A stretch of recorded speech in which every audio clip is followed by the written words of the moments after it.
Ally Love, welcome to Hustlers at Home. I am so grateful that I have you here. I'm so happy to be with you. I miss you so much in person. So it's funny because like we've seen each other on Zoom calls, and obviously we're connected through this time. What do you think?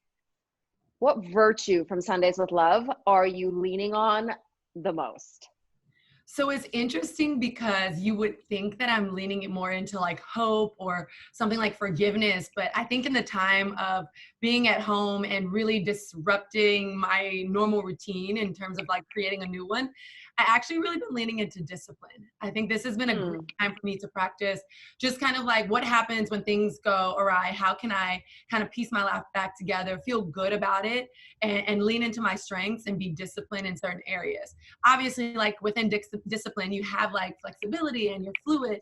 But shockingly enough, I've been priding myself on being a little bit more disciplined in my home. I was really excited to talk to you, specifically you, about this because your mantra or like one of your values is bossing up. Mm-hmm. And at the foundation of that, at our core, I think our work ethics are like beyond, like next level. But it's an interesting thing right now is that we have this like seemingly like abundance of no structure, no boundaries, no limits, no time containers. So it's like, how are we not having the expectation? How do we avoid the expectation that we should be hustling or bossing up 24/7? And like, how are you specifically managing that? Because you wear a lot of hats, and I know that your standards for yourself are high. So how do you maintain being a professional bar raiser with this time? So I think in the beginning it was tough. I'm not gonna lie. Like it was interesting in terms of what was I doing? What were my expectations?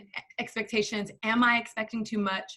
But I think finding the silver lining in the time that we are in now has really helped me kind of step back and look at myself and ask myself the three questions I always talk about is like, who am I? Who do I want to be? And who do people see me as?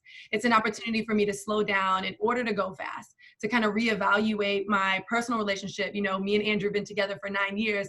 It reevaluate myself, my friendships, like who do I want to be going forward? And so in terms of like, yes, always trying to raise the bar for myself and pushing forward. And again, you and I always are trying to do the most in one day. I think it's really put me in a position that I'm priding myself on right now to say, you know what, I'm usually strategic and I'm usually thoughtful, but right now I'm actually going to strip all of that down, get back to foundation and ask myself, who do I want to be ultimately, and then work from there. And so it's put me in a position to question everything that I do, ask myself why a lot, feel all the feels, and not put so much pressure on having to feel a certain way. Usually I put myself in a position where I need to do a certain thing because we're always on a timeline, but I actually kind of like allow myself to not feel, put myself on restriction to feel a certain way. I can feel however I want to feel, and it really allows me to say, why am I feeling this way? Step back, slow down, it's okay. So I've been just like taking care of my emotional self. I also, one of the things that I thought of you that came to me in this time was this concept, and you and I had a conversation the last time we were out together, of just like taking care of our physical self. Like we take care of our physical self, but we have to scale back to really take care of truly who we are. And so I've been doing this thing like the daily dose of love around taking care of your spiritual, your mental, and your physical, and realizing when one of those parts is, stressed out, overwhelmed, or not even exercise or realize, then your whole person can be broken. So I've just been like, that's been on the top of my mind. That alignment, like that, like spiritual, physical, emotional alignment is ever since that conversation, I've thought about it a lot. And actually since that conversation, I feel like I have gotten my physical body felt the best I have in years, but because we have this insane work ethic and this insane drive, not insane, I think it's a good thing, but what some might call extreme drive, we can just power through, but we shouldn't always power through. And I think those like, actually this conversation also reminds me of Sundays with Love, where you're talking about grace. It's like having grace for others, but then grace with yourself. I've definitely had to identify that. I fine tune that frequency right now, especially. What do you think? Okay, so you do panels, you're the host for the Nets, you are the founder of Love Squad. Yes. So what do you think you don't get asked enough about? Like, what does the world still need to know about Ally Love? Ooh.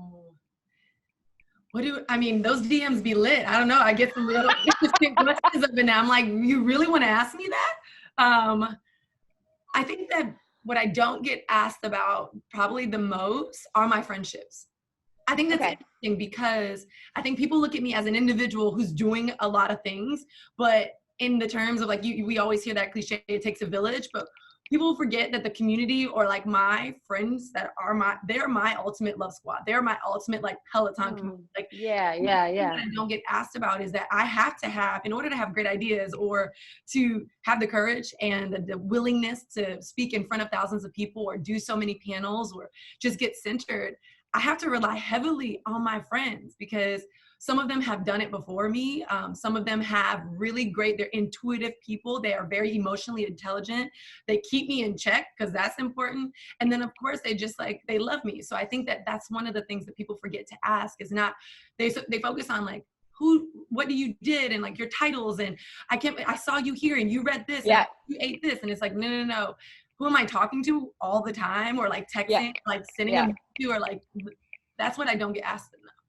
That's interesting. It's like not what you've done, it's who's supported you to do those things behind the scenes. What's been the hardest lesson that you've had to learn? Like what's taken you what lesson has been the longest for you to learn and maybe you're still learning it? Still learning. I am quick to react. Not that I'm quick to anger. I'm not going to say I'm not quick to anger, but I'm quick to. I get it. I'm quick to get emotional, and being emotional isn't a bad thing, but like I'm quick to really get emotional and respond, which is something that I'm still working on. Like I am someone who will get an email or a text message and you best believe as soon as I read it, I don't care when it came in, if it came in just now and I just read it, if it triggers something in me, my response is going to like initial reaction and I'm going to write something. But what I'm learning to do is write it out, copy and paste it, move it to my notes section, maybe take a workout, maybe phone a friend, use a lifeline. Yeah, I was going to say, you're in that game show. Who wants to be an Ally Love millionaire? I like it. Oh my God. So that is I can't harness that just yet. It's not a part of me. It's not natural for me. So I've tried to utilize a structure of copying paste. I will respond, I will get it out, but there's my draft box lit, my draft inbox lit. If you want a real TV show, just be like, can you read me one email? And you just scroll, we're reading one draft email a day, and that's the episode. We analyze the psyche behind, but that is so real. And actually that's what, are you a meditation person or no? Is that your thing? I'm not. I'm not. Nope. No, I know. And I had a feeling it wasn't because I hadn't heard you talk about it before. And for me, meditation provides that gap. And I can tell when I have fallen off of it because that trigger finger is real. Like I'm like, I get into, I know you have it too. And that's why I love you so much because it's just like, this is the conversation we're going to have today. Like, come correct, please. Come correct. Thank you. Come correct. You're like sharpening the sword. And it's not coming from like an angry place. It's coming from like usually a very passionate and excited place. But having that is so important. And then your craft gets better. Then everything else gets better because it's so much more thoughtful and grounded in all the other things that make us, the light of who we are. But gosh, I so hear you. I'm also still learning that lesson. How many donuts have been consumed during quarantine? So there are many, obviously this is an interesting time for all of us, and my heart goes out to all of those that have been affected by this silent virus. But one of the things in terms of navigating like silver linings, where I live, no one delivers donuts. So I haven't had a donut since we've been on quarantine. not one. And it's been my birthday during quarantine and I have not had a donut. So what I've been doing though, is I've been making pancakes. I'm really good at making pancakes. So on Saturdays, like a couple of us have like, just like. Oh, I saw this. Yes. Saturdays are for pancakes. Is it Emma's recipe? Because y'all make, first of all, your food, that food photography, like there was one Saturday where you all posted and I was like, their food photography game is lit because my pancakes don't look anything like this. So is it Emma's recipe? Like what's going on?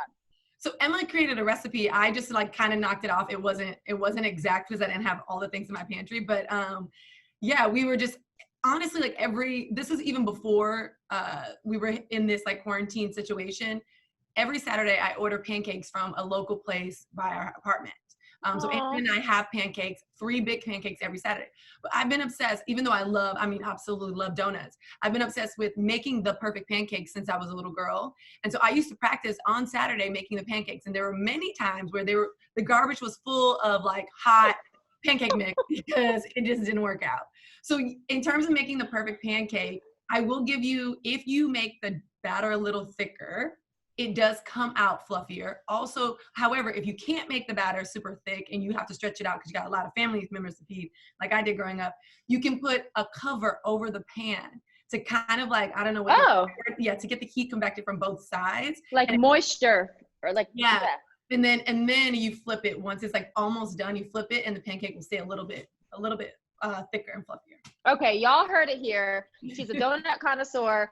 She's a pancake connoisseur. You also are a plant mom. And I have to show everybody this plant you gave me. This is Becky with the good leaves. I named her. And what is the #1 tip you have for keeping your plant babies alive? So I actually, interesting enough, you asked me this. I think I've ordered way too much plants. I made a mistake and put an order in new plants literally 5 days ago.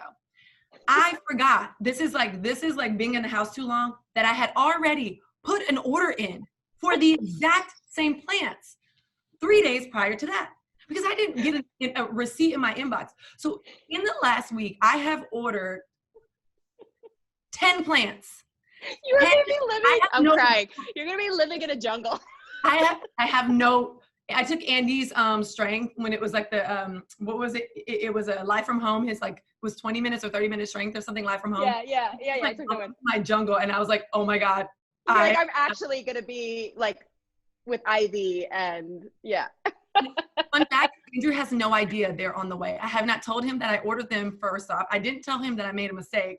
There's no way to return plants that I know of. So yeah, talk about being like a plant mom. Like I'm going to be the plant lady, like the cat lady, the plant lady. It's real talk. Like, you know, they always say like, watch what you ask for because the universe will provide, God will provide. And it's like, you are abundantly a plant connoisseur now. Go ahead. Sorry. Do you talk to your plants? Oh my God, yes. So I know Emma does too. Oh, I talk to my plants, but I also talk trash. So remember how we talked about how we get really heated. I don't want to take it out on anyone. I'm done. I literally take it out on my plants. I'm not lying. I promise y'all, like Andrew will be sleeping. I'll come in and something will be crazy. We forgot the kitchen was dirty. And I'll be like, Luna, I told you this kitchen why is the kitchen always messy? I know it's you because we can't be eating this much. There's only 2 of us. Like I literally like curse out my plants. Oh my God, that is so funny. That is like the funniest, best fact I've ever. We've been friends for a long time. We've been friends since before Peloton, and that is like the best, most funny fact you've ever revealed to me. So thank you. I strongly advise it. I think you should, instead of taking it out on other people, just yell at your plants. Be like, Eugene, really, like today had to be like this, like since Becky with the good leaves. Like Becky, we really need you to grow a little faster, okay? We're a home of achievers, Becky. So let's go. Let's go. Oh my God, this is like warming my heart. This is so amazing. So we're going to, I know you're competitive. So we're going to take it into a 1-minute plank challenge where you're going to answer as many questions as possible. Plank of your choosing. The number to beat is 14. It's a lot.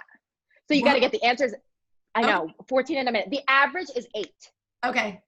So the key, I'll give you the trick, is to get the answer out as quickly as possible. So like just first thing that comes to mind and try to keep the answer super short. The shorter you can keep your answers, the more questions I'll be able to get in the minute. Okay. Oh, this is. All right, here. So you tell me when you're ready, and then I'll start the clock. I'm gonna no rush. My jacket, get suited up for the game, Suited up all the way to the top. Okay. Oh my God, you're amazing. You tell me when you're ready, and we'll go. Okay, I'm ready. 3, 2, 1, go. One adjective to describe your persona in high school. Hardworking. Favorite holiday tradition. Turkey, cooking turkey. First car. First car, Saturn. Go-to karaoke song. Nicki Minaj, Super Bass. Morning or night person. Morning. Middle name. Bernie Thea, oh my God. What did you want to be as a kid when you grew up? Dancer. Best career advice you've received. Be quiet. First celebrity crush. Immature. Biggest pet peeve. Biting nails. Your best personality trait. Hardworking. Salty or sweet. Salty. Last food delivery on Seamless. Pancakes. Who would narrate your entire life in a voiceover? Oprah. Go ahead. 3 words that describe you. Funny, hardworking, approachable. First concert. Immature. First app in the morning. First what? First app. Instagram. Okay. Woo!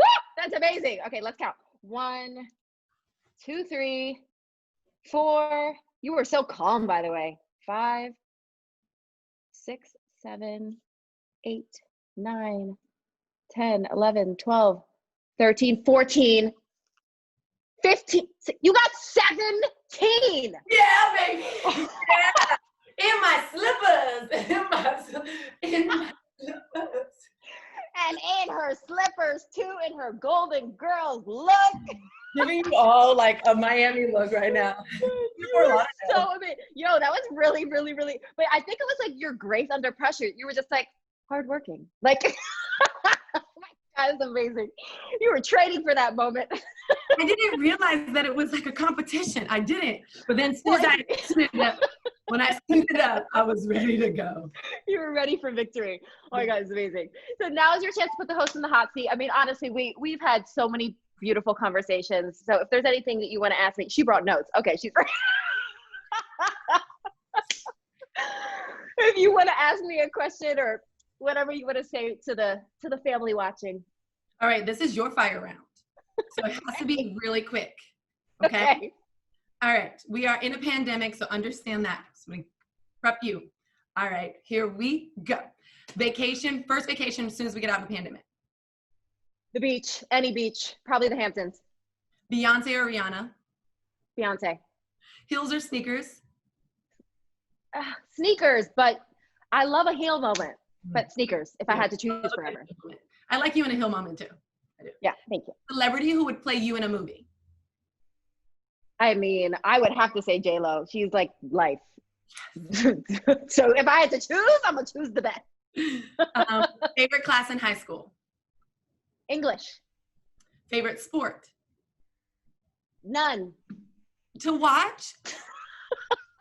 Robin, have I taught you nothing? Just say the next. Okay, so say basketball. Okay. Boxing. If I had to choose, it would be boxing because that was the only sport my dad really watched, and that was like our time. So it would be boxing. Okay, I like that. Favorite food? Pizza, vegan pizza. Mm-hmm. Favorite color? Red. Nice. 3 things you can't live without.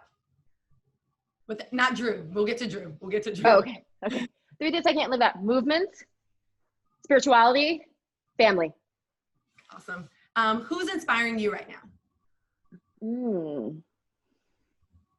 Honestly, I'm fresh off of this live at home setup experience, and our teammates on production and our fellow instructors who are teaching live from home are inspiring me because it has been a challenging process to get it set up.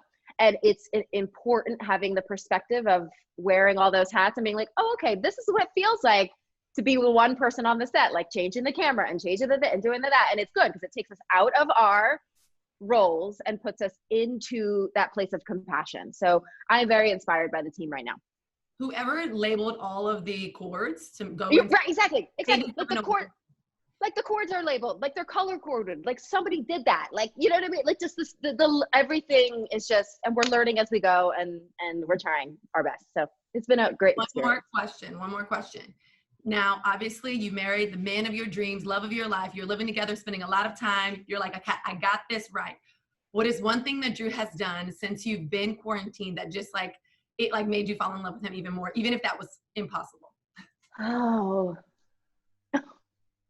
he makes me like snacks. He like brought in on like China almond milk and like 2 warmed up cookies. And these are the things that he thinks, oh wow, Robin's been in like 6 hours of meetings. Let me like he just, his thoughtfulness, and especially his thoughtfulness as it relates to like snacks and treats, and like he'll always order like little things because I'm like a snack queen. That has made me just, he always thinking about how I need to be nourished in all the ways. Oh, that makes me feel so good. We were watching our wedding video again, and watching you and Andrew dance at the wedding. Like it was like, I gotta go back and make like little like boomerangs or little memes, because that, like, our wedding video is like meme worthy. Oh my God, I love it. So before we close, what's one thing the community that follows you, I think, goes to you as a source of strength, as a source of inspiration? What is one thing that you think folks need to be reminded of right now? It's something that I've been telling myself in terms of what we all could use as a friendly reminder, is that invisible, like hand on your shoulder, that it's okay to not be okay. It's okay to have an off day or an off week, or feel like you're just in a rut, because we're all making progress, even though we just can't see it because it's not in tandem or in real time with other people. And so we're so accustomed to living in real time in community. So you can almost measure your progress or your productivity because of that. And even though you're in a closed space and you can't do that right now, just know that you are doing great. You are doing well. And it's okay to not be okay. You are being productive. I needed to hear that. So thank you. No, so where can folks find Ally Love? Well, I'm going to come to your house first so Drew can make me some. We'll have a tea party and he can make us little like cookies and almond milk. But yes, of course, on the bike, please feel free, take any of my classes, watch them. But most importantly, yes, Ally Love Peloton on Facebook, and then Ally Miss Love on Instagram. And what is one class, like, if I can't imagine people wouldn't have taken your classes, but if there's a class, if people are new to Ally Love, what's like the #1 class they should take? Was it Sundays with Love? I think it's Feel Good Ride. I think that's your intro to me a little bit more. I think Sundays with Love, I'm like coming out swinging. You know what I mean? Yeah. So I think it's like, we're deep. We're in it. You have us locked in. Like, I swear, like, I feel when I'm taking Sundays with Love, I feel like you are like reaching through, like I'm locked in. Like there's no, it's a pulpit. Like, it's no joke. And I love it. I love every moment. So thank you for being of service to the community, because it's beautiful. Of course, you as well. I mean, clearly. Thank you so much for being on Hustlers at Home. I'm sending you love. I'm sending Andrew love. And I can't wait until we can have tea parties and donut parties. And by the way, you deserve like a real birthday party. Like we have so many celebrations on deck. And I know you're always up for a heel moment and a party. I think I'm going to look for a golden girl moment. So everyone's going to dress like their favorite golden girl and their favorite tracksuit. You know, you and I both love a monochromatic look and a heel. Everyone has to like come with a flash shoe again. I mean, I'm in. Let's go. Great. Please, let's do this. Okay, well, this is going to be, we have so many instructor outings that are going to be like coming up, but a Golden Girls homage / Ally Love birth celebration is going to be one of them. I'm pretty sure you already know your outfit right now. You're like, great. Yeah, I have like 4 looks that could be teed up. I could probably do a few outfit changes depending on like where the night goes. I'm in. No. I love you. Thank you for taking the time to do this today. All right. I'll see you on Zoom soon, but I hope I see you also soon. Yes. I miss you, girl. Bye.